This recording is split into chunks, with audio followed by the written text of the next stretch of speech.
Le DAF Fresh Morning, c'est 104.5 tonnes de bonne humeur. Tous les matins sur Urban FM. La meilleure radio de la capitale. La meilleure radio de la capitale. Vous êtes sur les 104.5 Urban FM, la station urbaine, et vous écoutez le DAF Fresh Morning, le réveil matinal, le plus de la capitale, sur la radio. Mosley. Oui. C'est pas aujourd'hui que tu découvres ça, s'il te plaît. Respecte-toi, là, tu fais déjà les choses. Tu fais les choses comme un gamin. Non. C'est pas aujourd'hui que tu découvres cette technologie. Comment tu vas ce matin? Ça va très bien. Bonjour tout le monde. Oui, ça va. On t'a vu à la télé? Oui, on m'a vu à la télé. Ils ont même fait les captures d'écran. Un philosophe gabonais. Oui, un philosophe gabonais m'a envoyé la capture d'écran, effectivement, de ma présence lors de la sortie du rassemblement des bâtisseurs. Évidemment, chacun a pu constater que le 12 mars dernier, le président de la transition a fait une sortie en sa qualité de candidat pour mettre en place on va dire son état-major, si on peut dire ça comme ça, son état-major par rapport à la plateforme qu'il a créée. Il avait lancé le mouvement des bâtisseurs qui est devenu Rassemblement des bâtisseurs et qui aujourd'hui bénéficie de 3 coordinations. Il y a une coordination générale dirigée par Ange Kevin Zigou et son équipe. Et vous avez une autre coordination qui est celle des associations dirigée par Marc Ona et une coordination également dédiée pour la diaspora qui est elle dont à la charge de la gouvernance Jean Delors Biyogué. Donc on est là dans cet environnement où il fallait bien qu'on soit là parce que s'il s'agit d'un lancement on va dire d'un mouvement. Tu n'arrives pas à situer le mouvement, c'est un parti politique, c'est une association. Non, pour l'instant, c'est une plateforme. C'est une plateforme. D'accord. C'est pas une plateforme avec quel statut? C'est un statut juridique ou bien c'est juste. Qui, à terme, devrait avoir un statut juridique, ou si ce n'est pas déjà le cas, dans la mesure où il y a déjà des sièges qui existent. De ce qu'on nous a dit dans les communications, il y a 2 sièges. Il y a un siège qui est situé au centre-ville, je crois, au niveau de l'avenue de Cointé, et un autre au niveau d'Akanda, dans la zone de la Sablière. Et ces 2 sièges sont fonctionnels. Il y a désormais, comme je le disais tout à l'heure, les coordinations qui sont mises en place. Ça voudrait dire qu'il y a des gens qui sont déjà en activité ou en action pour pouvoir amener les différentes associations, regroupements, partis et personnalités politiques qui aimeraient accompagner Oligingama dans sa quête du pouvoir. Et c'était tout le sens donc de cette rencontre, puisque l'appel avait été fait à l'adresse des associations pour que ces associations-là puissent se manifester et aller adhérer à la plateforme Rassemblement des bâtisseurs. Le Rassemblement des bâtisseurs. Donc c'est la plateforme qui va accompagner le candidat Oligui pour la présidentielle. Effectivement, c'est la plateforme qui va accompagner Oligui Nguema durant sa campagne présidentielle. Avec des nouveaux visages qui ne sont forcément pas des acteurs politiques connus. Et ça a vraiment été un des moments particuliers parce que lorsqu'il a fait cette présentation, l'objectif pour lui, c'était de pouvoir montrer qu'il est dans la mission qui s'est donnée, le renouvellement de l'élite politique. Parce qu'à un moment donné, lorsqu'il a terminé de mettre en place la coordination générale, donc installer Ange Kevin Zigou et les siens, il a souligné, peut-être que ça n'a pas, la plupart des gens n'ont pas pu avoir la possibilité de l'entendre, il a bien dit, est-ce que ce n'est pas des nouveaux, est-ce que ce ne sont pas des nouveaux visages, en quelque sorte. Donc l'ambition pour lui, c'était aussi de présenter aux populations la cohérence qui est la sienne en termes d'ambition de rechercher dans les équipes qui l'accompagnent des gens qui, hier, n'ont jamais participé ou n'ont pas été pris en compte dans la gestion de l'État. Et ce qui fait que Ange Kevin Zigou, on le connaît beaucoup plus en tant qu'avocat, quoiqu'il soit également acteur politique, parce qu'il est le secrétaire exécutif pour le changement, PLC, un parti politique composé de jeunes qui s'est fait connaître il y a à peu près, on va dire, 6 ou 7 ans, parce qu'en réalité, ce sont des transfuges du parti de Moukani Ouangou, à la suite de son départ de l'UPG. ils sont allés avec lui et avec lui, ça n'a forcément pas marché. Donc, ils ont décidé de créer une formation politique et qui s'appelle PLC, donc pour le changement, dont on connaît quand même un certain nombre de personnalités. Vous avez donc Ange Kevin Zigou, vous avez Elsa Rituel, vous avez Nicolas Ngama, vous avez Eric Moussavou. Donc, ils sont nombreux qui adhèrent à cette nouvelle vision qui est de pouvoir arriver, leur objectif c'était déjà arriver au changement en mettant le PDG hors d'état de nuire. Et c'est pourquoi quand vous regardez même l'ensemble des discours que Ange Kevin Nzingu tient depuis la création, c'est de pouvoir amener les gens à comprendre que le PDG est désormais, du moins le PDG à rebours des attentes des populations gabonaises et qu'à partir de cet instant, il fallait trouver de nouvelles voies. Et je pense que c'est peut-être ce discours-là qui a séduit Oligui, celui d'appeler au changement, à la transformation. Lui qui, avec ses collègues militaires, avait choisi la restauration des institutions et que finalement, ils arrivent ensemble à construire un nouveau Gabon où il y aura de nouvelles personnes qui pourront apporter de leur intelligence, de leur talent et de pouvoir pleinement participer à la transformation de notre pays. La plateforme est ouverte. La plateforme est ouverte. Parce que quand elle dit rejoignez-moi, c'est-à-dire que n'importe qui, ceux qui veulent adhérer à son concept, à son projet, peuvent aller s'inscrire, ou bien je ne sais pas, ça se passe comment? Alors, de ce que... Si, parce que René Ruth me disait qu'elle était intéressée. D'accord, avec son association, peut-être association des voisins de la présidence. Oui, l'association des jeunes voisins de la présidence des Montagnes Saintes.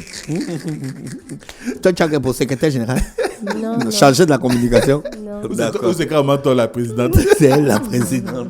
Non. De ce que nous, on a entendu des discours, parce que l'objectif pour Olingema, c'était de pouvoir d'abord planter le décor lors de son allocution de circonstances, c'était de planter le décor pour donner les raisons, partir du 30 août, justifier les différentes étapes qu'il y a eu durant la transition et de pouvoir signifier qu'il s'est porté candidat parce que les Gabonais, tenant compte des appels en majorité qui ont été faits à son endroit, les Gabonais l'appelaient à pouvoir se présenter. Et on ne le dira jamais ici, c'est la petite partie qu'on prend souvent pour rire un peu en constatant les jeunes qui étaient allés faire la grève de la faim à la tribune officielle. Donc on est arrivé à des situations où finalement des gens étaient en attente ou bien voulaient impérativement qu'Oligui Nguema se porte candidat à l'élection présidentielle et qu'il soit en mesure de pouvoir, on va dire, fédérer, cristalliser toutes les attentes des Gabonais et de pouvoir permettre à ce qu'on aille dans le sens de, on va dire, la transformation du pays. Et tu sais que nous sommes dans le cadre de la présidentielle. Le candidat seul ne suffit pas. Il faut un état-major. Il est candidat indépendant. Beaucoup auraient pu s'attendre à ce qu'il rejoigne le Rassemblement des bâtisseurs du Gabon de Guy Bertrand Mapangou. D'ailleurs, ce dernier avait créé cette formation dans l'espoir que Oligui Nguema le rejoigne.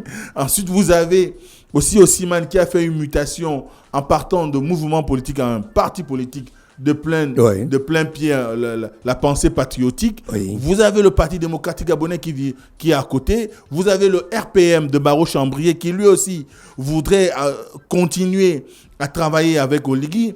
Vous avez l'Union nationale, vous avez le RPG d'ailleurs qui ont fait dernièrement leur congrès.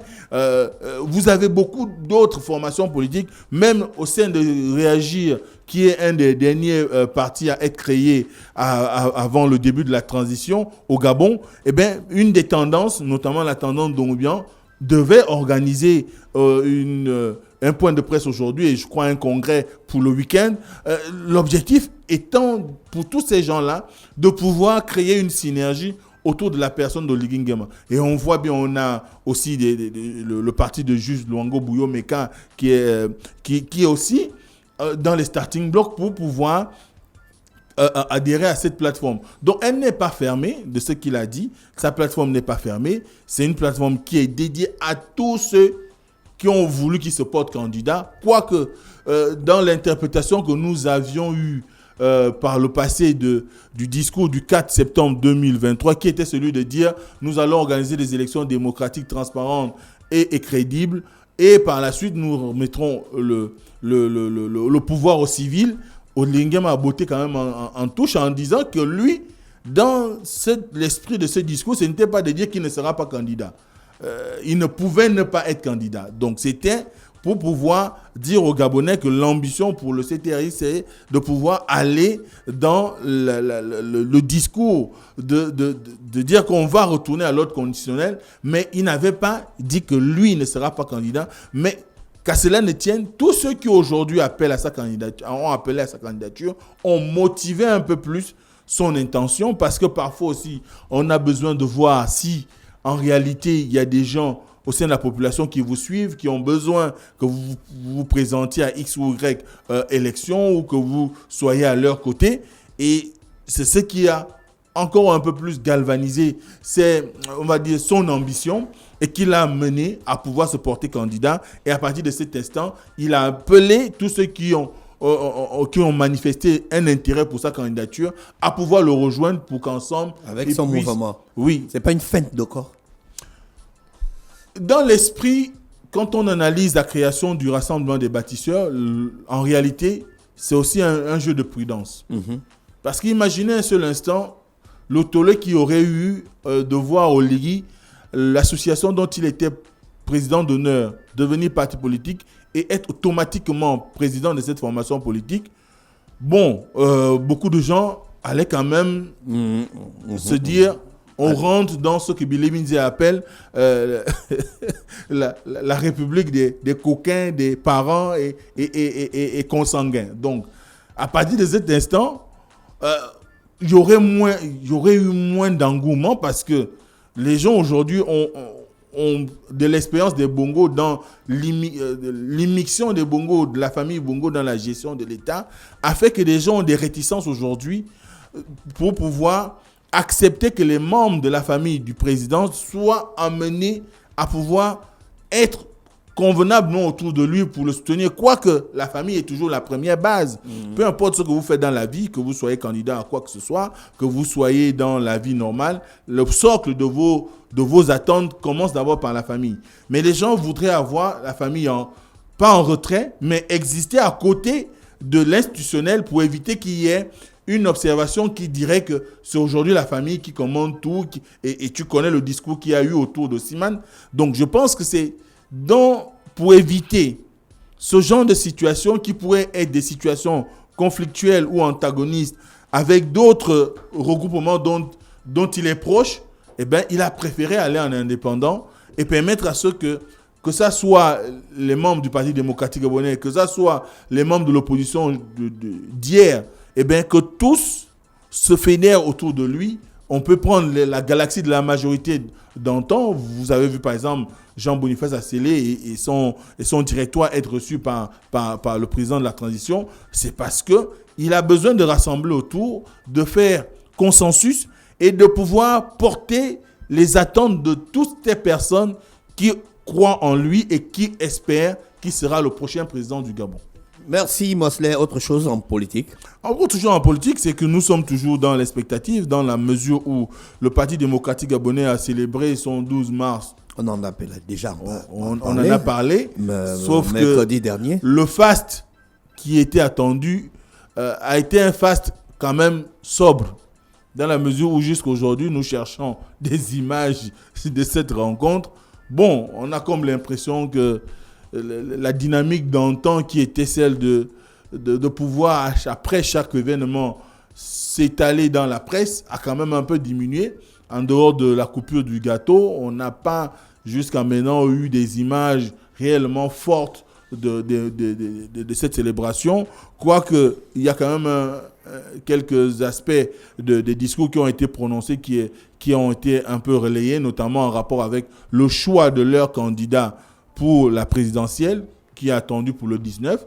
On verra qui le PDG va décider de choisir pour le 19. Mais là encore, ça peut prêter à un jeu de dupes, puisque dans la mesure où chacun d'entre nous sait que le PDG ne pourra pas s'inscrire en dehors de la possibilité de soutenir Oligui Nguema, dans la mesure où ils se sont constitués défenseurs de la transition, ils ne peuvent pas se déjuger, donc ils vont nécessairement le 19 désigner Oligui Nguema comme étant leur porte-étendard. Maintenant après, je ne sais pas pourquoi le suspense dure, mais peut-être qu'ils sont aussi dans l'esprit de pouvoir se dire, est-ce que si nous disons que c'est Oligui, ça ne va pas créer un préjudice par rapport à sa personne? Et quand on sait aujourd'hui ceux qui sont finalement autour de lui, est-ce que finalement ils ne vont pas faire semblant peut-être aussi de repartir vers l'ancien Premier ministre Alain Coulibaly? Qui sait? Malgré la différence, on attend le 19. La différence de point de vue qu'on a eu, mais n'empêche qu'aujourd'hui, on sait que ce sera difficile pour le Parti démocratique gabonais de se déjuger en choisissant une autre personne qu'Oligui Nguema par rapport à son soutien à la transition. Merci René Ruth, merci mon frère avec nous ce matin sur les 104.5 Urban FM, la station urbaine pour le Da Fresh Morning. Le Da Fresh Morning, c'est 104.5 tonnes de bonne humeur. Tous les matins sur Urban FM. La meilleure radio de la capitale. La meilleure radio de la capitale.